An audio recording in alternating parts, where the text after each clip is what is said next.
Hello and welcome to BBC World News. I'm Martine Dennis. Our top story this morning: spying showdown. Europe's leaders demand talks with the United States as the espionage allegations continue to grow. Broadcasting live from London, you're with BBC World News. Also in the programme. Hello, I'm Sally Bundock. In business today, EU leaders try to agree on a common corporate tax regime to plug loopholes by big multinational companies like Google, Apple and Amazon. Plus, Samsung Electronics makes record profits, boosted by an upswing in its chip division and strong mobile phone sales.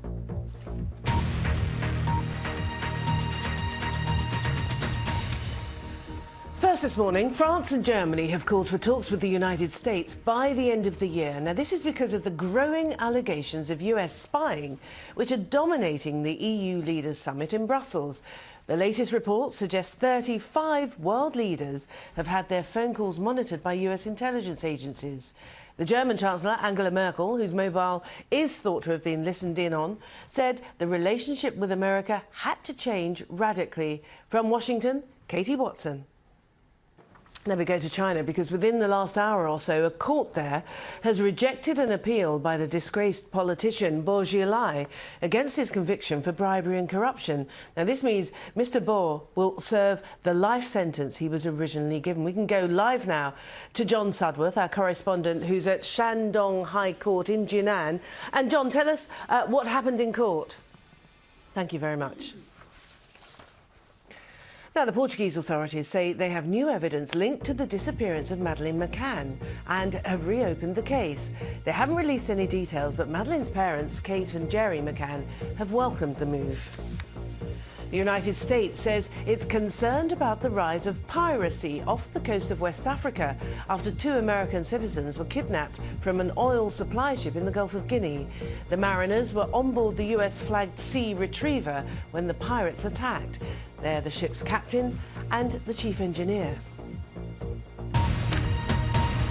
Now, Sally's here with all the business news. And what have you got for us this morning, Sal? Well, I'm talking tax. Don't switch off anybody, because it's very important. And European leaders are grappling with it yet again today. They're meeting for a second day in Brussels. High on their agenda is the digital economy, in particular the so-called Google tax. The French proposal would be for European-wide tax on digital companies. The question is, will they all come to some kind of agreement? The devil is in the detail. I'll be talking to a top tax expert in World Business Report. Also, we're talking about Samsung Electronics today. It's been making the headlines for all the right reasons. It's clocked in a new record quarterly profit. For the 3 months to September, operating profits rose 26%. We'll be looking at that and all the other business stories, including what it means for different economies for the daylight saving clock change. It's coming up, Martine. So we're going to look into what that does mean for some of the world's economies when we change the clocks. Be really interesting. Well, Sal can testify to the fact that the business world is just one area of life where women often struggle to get to the top. But some of those that have succeeded will be at our special 100 Women conference here at the BBC headquarters in London later today. Now, they're coming to debate women's lives around the world. And to fuel that debate, new figures have been released on the global gender gap by the World Economic Forum. Philippa Thomas has been looking at where in the world women are getting on best. Lots more to come here at BBC World News this morning, and we'll be looking at the background of this man, a senior al-Shabaab commander thought to be linked to a number of alleged terror plots in Kenya. And we'll tell you why people are so excited about this royal picture and are likely to be so for many years to come. Let's have a look at some of the major stories from around the UK this morning. And the owner of the petrochemical... You're with BBC World News. I'm Martine Dennis, and these are the top stories this morning. The BBC has learned that a senior al-Shabaab commander spent time in the UK and sought asylum in Norway. Abdikadir Mohammed was the subject of an aborted US raid in Somalia last month and is believed to have links to several terror plots, including the 7/7 attack here in London. Our East Africa correspondent Gabriel Gatehouse reports now from the Kenyan capital, Nairobi. Now to the Czech Republic, where elections for a new government are taking place today. We can talk to our correspondent in Prague, Rob Cameron. And Rob, remind us of the circumstances that have led us to these elections, which are being held early.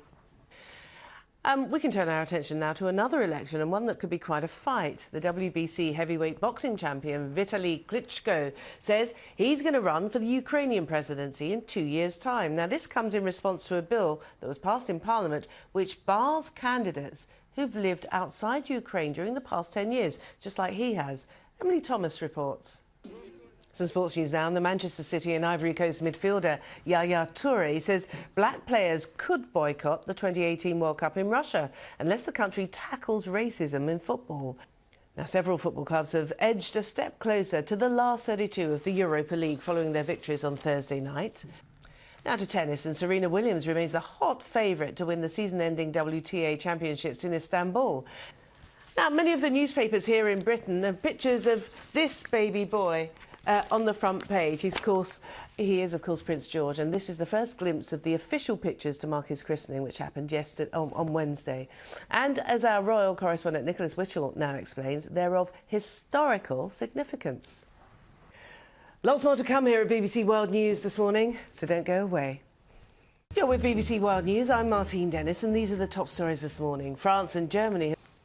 Right, those are the latest headlines from BBC World News. Coming up next, it's the Money News with Sally and World Business Report.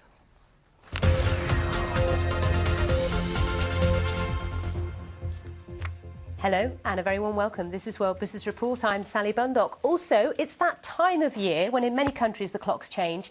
Our correspondents around the world will unravel the mysteries of daylight savings time. That's in a few minutes. But first of all, European leaders meet in Brussels for a second day. High on the summit's agenda is the digital economy, in particular the so-called Google tax.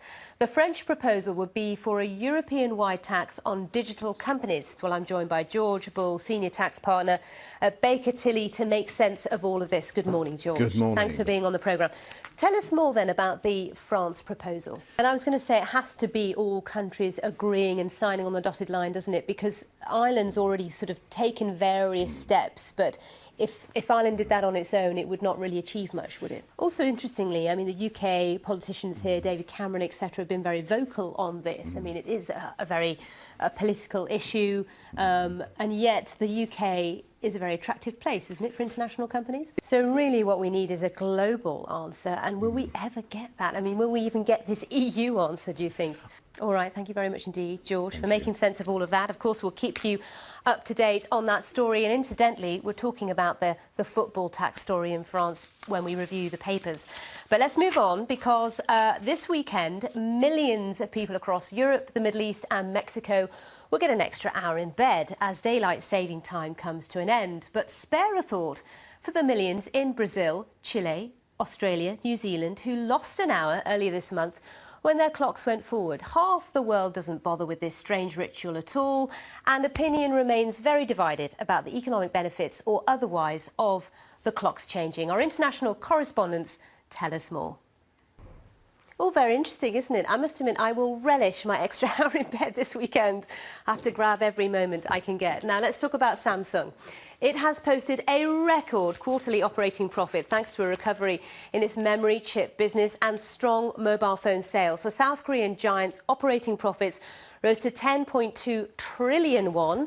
In US dollars, that's 9.6 billion. That was during the months of July, August and September. Now, profits at its memory chip business rose to its highest in 3 years. Let's speak to Sharanjit Lail, who's at our Asia Business Hub in Singapore, for more on this. Lovely to see you, Sharon. So Samsung doing very well indeed, which is a massive boost, isn't it, to the South Korean economy? It's such a big player.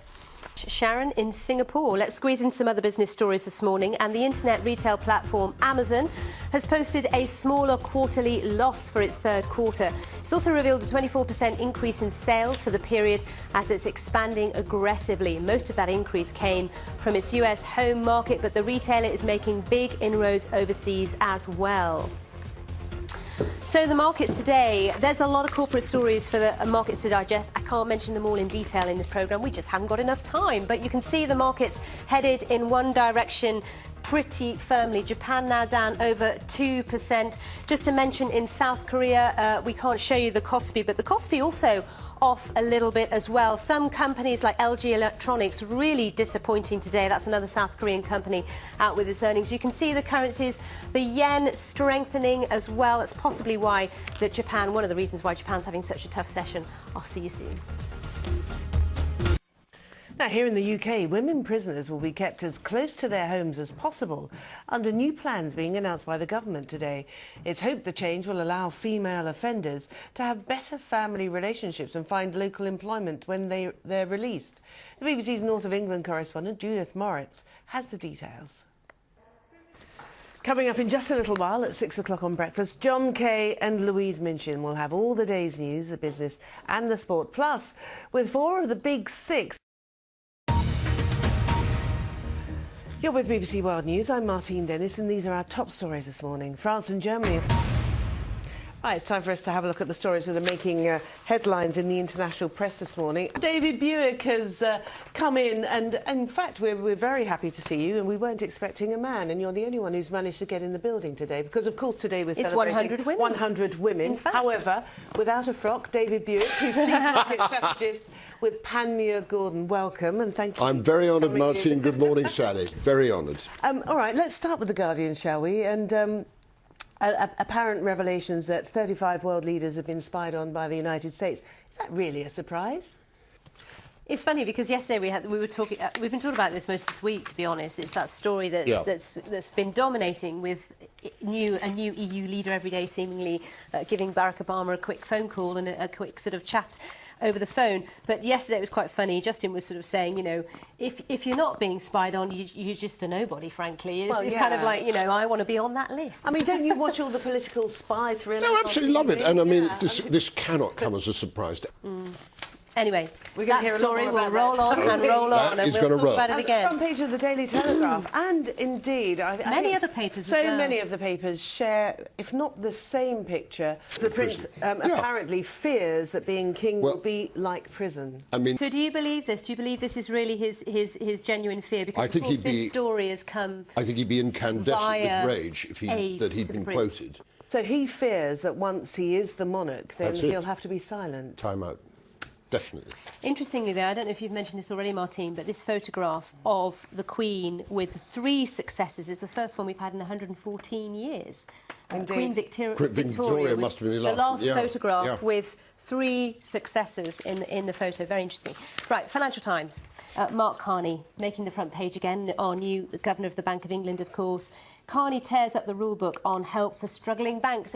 Let's have a quick word, shall we, about the state of the Spanish economy, seemingly out of the woods. But how robust is the recovery? Unemployment falling, according to El País today. Le Figaro, the French daily now, talking about, for the first time, French footballers in the first and second leagues going on strike. What's that about? It's interesting, though, isn't it? Because it's the first strike action for 40 years or something. Well, South China Morning Post, this is all about the fact that China, it says, copycat lunar rover... David Buick, thank you very much indeed. A joy as always, ladies. Thank you so much. Thank you very much. And thank you, of course, for being with us this morning. We appreciate your company. Stay with us here on BBC World News.